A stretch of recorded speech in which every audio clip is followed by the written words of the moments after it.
ako noon, then nag-i-scroll lang ako sa FB noon, then dumaan yung Astro sa akin. Sabi ko, i-stan ko kaya to. Then nakita ko si Moonbin, sabi ko, oh parang gusto ko yung mga style niya, gusto ko yung hairstyles niya.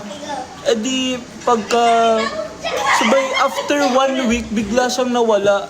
Imaginein mo yun, bago pa lang ako nagiging fan niya, sabay bigla siyang nawala. Magkano hotel niya dyan? Ano guys, 6,500 a night. 6,500 a night po.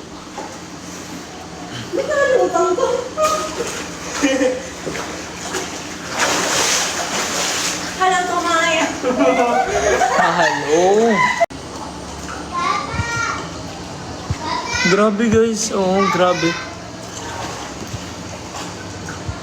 Sabay nung isang araw, kaya ko lang naalala, nunood ako ng K-drama nung isang araw.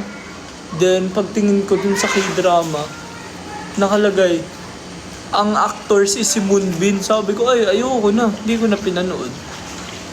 Ay, dyan ka pala. Walking distance lang. Ah, really?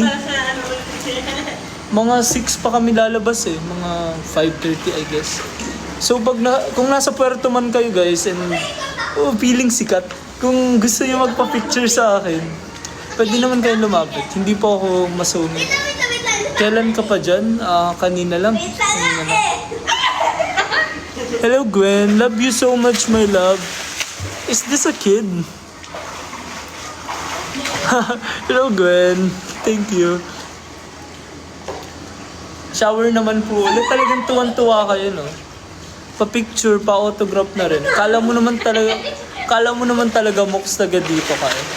Taga dito ka ba, Mox?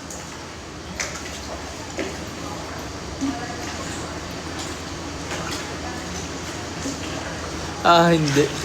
Asan ka? Puerto Galera, guys. Ako hindi pa pala sure eh. Huwag mo lang i-spoil. Wow, nakahubad na siya. JB, naghubad ka na?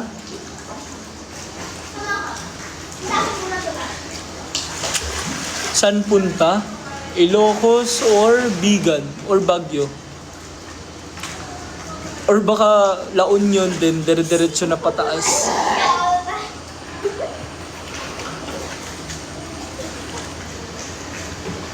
And tayo ng 5.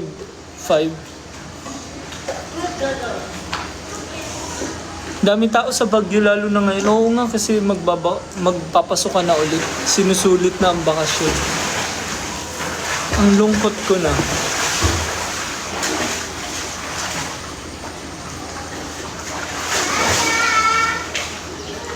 Saan yun nagfa-fashion? Wait, sino to? Gusto ko na nga ulit mag-fashion show eh. Nice, meron na pala dyan. I'm from Mindoro din. Okay. I see Monoba. Meron dito fashion show na sa Mindoro. Pero sobrang higpit din nila magpapasok ng models. Asa ng yellow basket? Guys, gusto niyo ba maglagay akong yellow basket? Bili na kayo guys. Tsaka bili na kayo ng, wait lang, nasa layo.